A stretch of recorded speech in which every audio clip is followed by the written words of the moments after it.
8h19, la matinale d'Europe 1, Mathieu Béliard. Votre invitée Sonia Mabrouk, c'est Marlène Schiappa, secrétaire d'État chargée de l'égalité entre les femmes et les hommes et de la lutte contre les discriminations. Merci d'être avec nous ce matin sur Europe 1. Marlène Schiappa, pas question de porter la responsabilité du scandale sexuel qui frappe le patinage artistique. Je n'ai couvert aucun abus, s'est défendu hier le président de la fédération Didier Gaillaguet. Est-ce que c'est crédible ?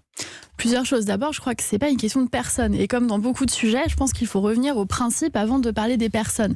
Là, le principe, qu'est-ce que c'est ? Le principe, c'est qu'on ne peut pas tolérer, on ne doit plus tolérer en France des violences sexuelles, de la pédocriminalité. Et dès lors qu'on est informé de cela, eh bien, on doit prendre ses responsabilités.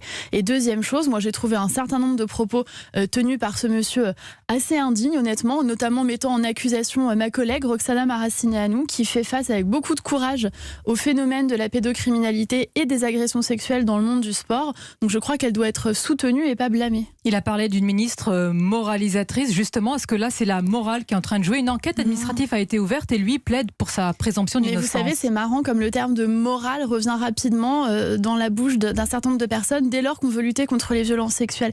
Mais enfin, on n'est pas en train de faire de la morale. D'abord, on est en train de faire du droit. Il est interdit de procéder à des attouchements, à des abus sexuels, des agressions, des viols sur des jeunes filles, sur des jeunes garçons, sur qui que ce soit. Au demeurant, c'est du droit, ce n'est pas de la morale. C'est Nietzsche qui écrivait dans Par-delà le bien et le mal, il n'y a pas de phénomènes moraux, il n'y a qu'une interprétation morale des phénomènes. Mais c'est la justice qui doit rendre son verdict. En attendant, justement, lui se prévaut là d'une présomption d'innocence. Est-ce que c'est son droit ? C'est la justice, évidemment. La présomption d'innocence, il faut la défendre. C'est un élément fondateur de notre droit. Néanmoins, la présomption d'innocence, ça ne doit pas être un prétexte à ne rien faire. Et d'ailleurs, en droit du travail, vous pouvez très bien procéder à des sanctions disciplinaires en attendant que des procès aient lieu quand vous avez connaissance de faits manifestes. Et là, en plus, ils ont été confirmés. Mais sanctions disciplinaires, Marlène Schiappa, qui viennent après une enquête administrative, c'est ce que dit Didier Gaillaguet. Mais est-ce que pour vous, pour le moment, c'est impensable qu'il reste à son poste malgré tout ? Écoutez, moi, je crois qu'il faut que chacun prenne ses responsabilités, ni plus ni moins. Il ne faut pas faire porter le chapeau à monsieur Gaillaguet seul de ce qui s'est produit dans la fédération de patinage artistique. Néanmoins, chaque adulte qui avait été informé de ce sujet doit prendre ses responsabilités. Et le chef, en haut de la chaîne de commandement, eh bien, prend ses responsabilités. Donc, je soutiens la demande de Roxana Maracineanu. L'onde de choc dépasse le monde du patinage puisque des athlètes de toute discipline s'élèvent pour dénoncer les violences sexuelles. Il y a une profonde prise de conscience dans le sport français.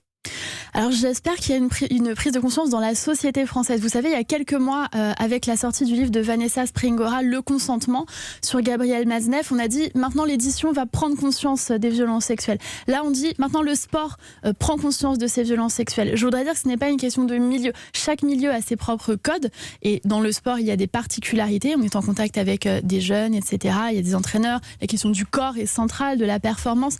Mais je crois que c'est une question de milieu. Il y a dans tous les milieux des agressions sexuelles, des viols qui doivent être dénoncés. Vous parliez de la justice. Moi, j'invite toutes les personnes qui nous écoutent, qui auraient connaissance de ces agressions, à les signaler à la police sur arrêtonslesviolences.gouv.fr.